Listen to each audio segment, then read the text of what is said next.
bir burchakda ozgina shu ortib qolayotgan bularning haqqini berilsa tamom olam guliston hamma joy obod bo'ladi, muammolar yechiladi. O'z ko'zingiz bilan ko'rasiz hayotingizda atrofingiz obod bo'layotganini. Asli vatanparvarlik mana shu. Agar dunyoviy til bilan aytadigan bo'lsak, rasmiy til bilan aytadigan bo'lsak, asli mo'min musulmonchilik mana shu, diniy til bilan aytadigan bo'lsak, asli mo'minning holati, tarbiyasi mana shu. Otajoningizni eslaysizmi?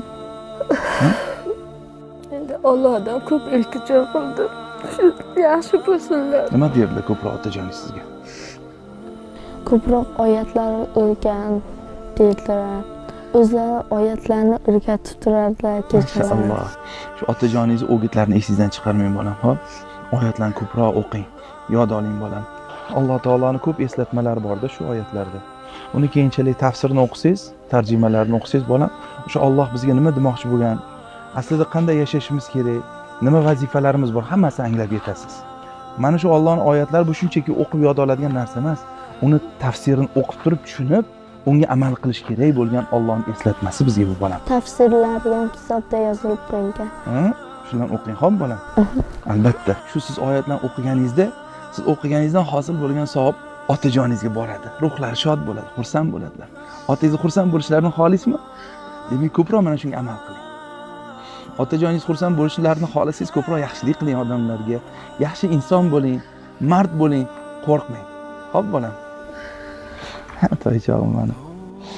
Biz ham ertaga o'tamiz. Biz o'tgandan keyin ham bizni ham eslab turaydi bolam. Mana shu yaxshi insonlar ko'paysin, oxiratlari obod bo'lsin. Bu insonlar hech kim kelmagan paytda kelishgan edi deya biz uchun dalolat qiling. Hali o'tganimizda inshaalloh sizlar bilan jannatda ko'rishamiz. Bilmaymiz holimiz ne kechadi. Ana shunaqangi damda inshaalloh balki sizlar shafoatchi bo'larsizlar bizga bolam. Bizga sizlarni Husniddin qayta dalolat qilib, shu juda ham haqdor oila, juda ham yaxshi oila, albatta borishimiz kerak deya yetaklab keldilar. Bu kishidan ham Alloh rozi bo'lsin. Husniddin Surxondaryoni Dinov fidoyilaridan mana necha yil shu yo'lda sobit ukamiz bizning safimizda. Alloh bulardan rozi bo'lsin. Hozir endi bularni bilib turibman, mendan uyalishyapti. Qani ayting, nima gaplar bor bularni? Nima uchun sizni qalbingizdan joy oldi bular?